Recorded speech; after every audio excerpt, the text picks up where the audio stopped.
Hello the family, it's me again, Isaac Sariel, here for a new video. Still practicing guitar with the Congolese rumba and Seven approach. It was different than learning with blues, jazz, classic music approach, isn't it? So I love to show you this different way of thinking the music and the guitar. And today I shortly want to talk about how to master your fretboard, how to know exactly where to put your finger, how to learn even scales without thinking. And with this advice, I want you to be able to learn this fretboard, the different position. So anytime you play guitar, you know exactly which fret to press. Okay, let's talk about it. You've probably seen the previous video. We talk about the key of C and the key of G, which are the main keys you have to master because of their patterns. And it's a good way to start with this new style, Congolese music, Congolese rumba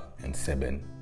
And you have to know how to play rhythmic guitar, firstly on these two main keys, the key of C and the key of G. And I would like you to grasp it so we can move on and go forward. Because after that, you will need to master your fretboard, to know the scales. And although you're a beginner, you may need to play some solo guitar right now, not next year. Let's go ahead, but keep in mind, this is one of my main advices. You need to master rhythmic guitar, at least on the key of C and the key of G, mastering the different chords for the different progression and to be able to play on the beat, respecting the tempo.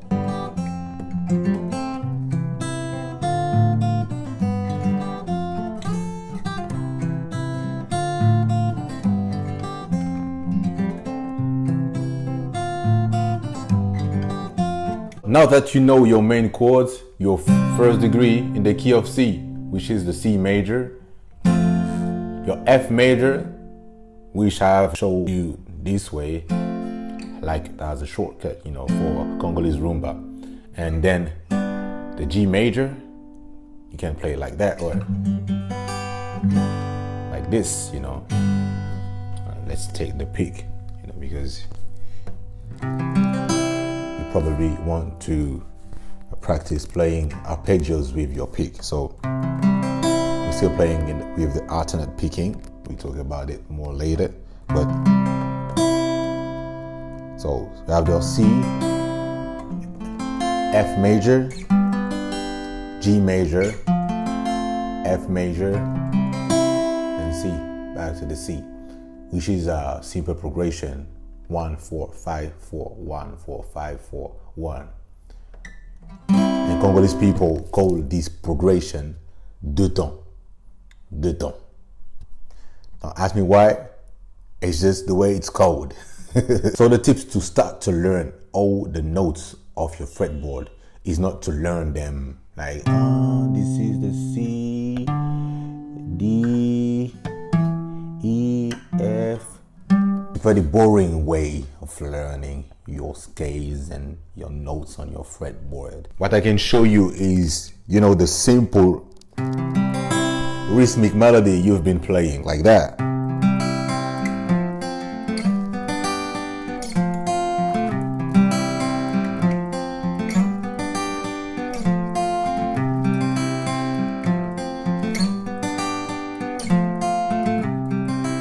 That simple melody that you're supposed to have mastered, you can now try and play it with different patterns, you know, different patterns like this one. But not only this one, because I've already showed you this bar chord of the C major. You already know it. Already know this G major. You already know this F major. But now I want you to play the same progression, like not here, not from here, but like from here. You see?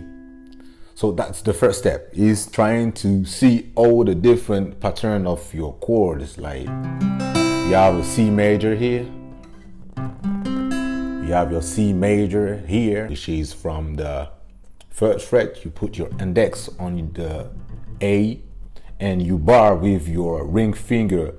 You bar on the 5th fret, you bar here and you play the string of D, the G, and the B. So you have your C major. But then you can play another C major, which is like that.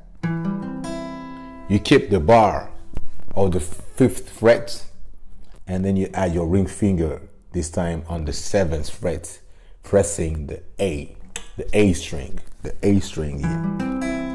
And you add your pinky finger. Your pinky finger is in the 8th fret here, pressing on the E, the low E. So you can practice playing the same melody you've been playing with this pattern.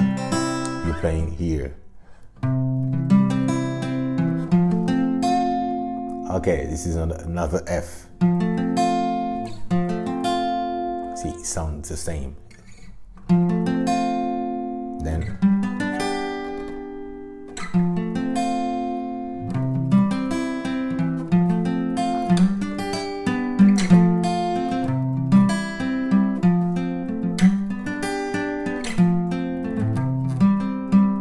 so forcing yourself to practice playing the same melody in different patterns will force you to memorize the different position of the C major, different position of the F major, different position of the G major. That will be the first step. But it's not all. There's something else I want to tell you, and I'm sure that will help you more. So don't skip this video.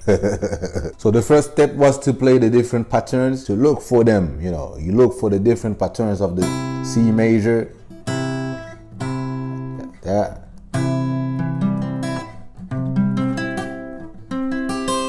Play it like that.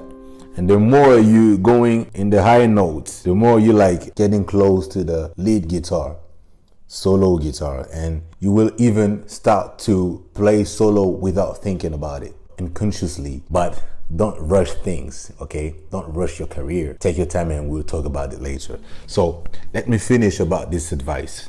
So the second step of this advice is when you play the different patterns, you play like the C major like that, and you play the C major like this. And so you pick those two patterns, those two forms of this chord. And I may advise you to try and mix them. You mix playing the two forms. Because when you're gonna mix them unconsciously, you will play a scale inside of the scale. And you mix them, not playing like the whole form of the chord, you play kind of fingers one by one. So you have the C major here. You kind of play, you put one finger, you put another one. So this one is an open string, so it doesn't count. So let's do it again. You play C, E, G, and then back to the octave. So you have you see that? So you have mixed this form with this form. And when you do that, you kind of starting to free your fingers. You practicing your coordination and you memorizing the different position. You're memorizing your fretboards, the different notes. So you play like.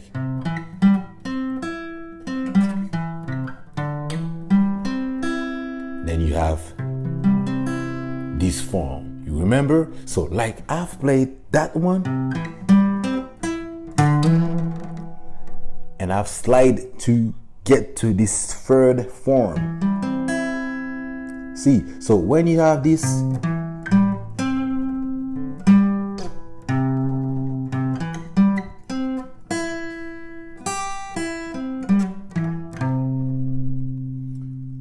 and you starting playing arpeggios for solo guitar.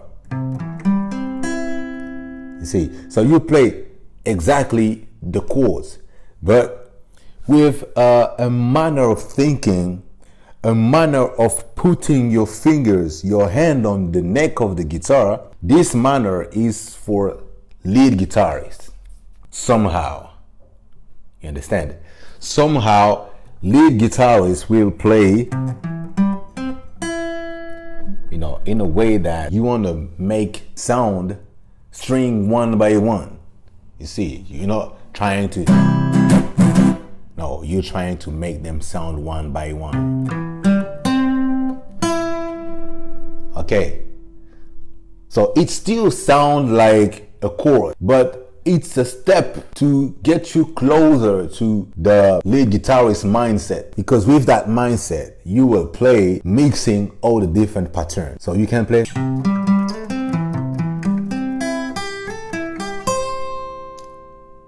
you've seen that? So let's do it slowly. You've played the C major chord that you've played in different patterns. Let's do it again. And to be honest, when you do, this note is out of the C major chord. But since you're sliding like that, you just want to change your hand position to get to the other pattern of C major. By the way, you can easily guess that this note is in the tune because it's part of the major scale, and in the same time it's a note played in another chord.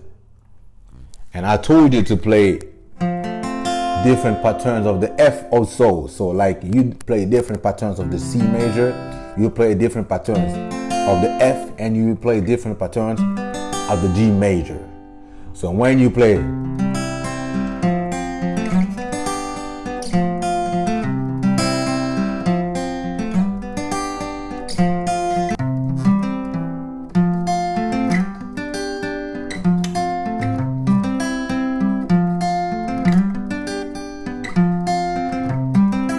you have two different patterns to play your same progression. So I ask you to practice mixing both of them. And when you mix them, you go slowly and you trying to play it with the mindset of the lead guitarist, you know.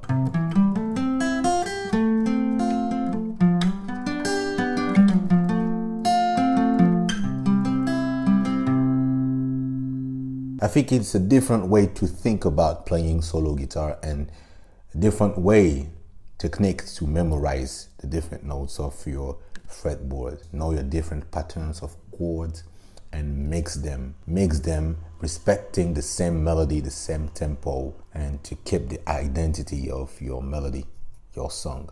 Now let's do it very slowly so you can get it properly.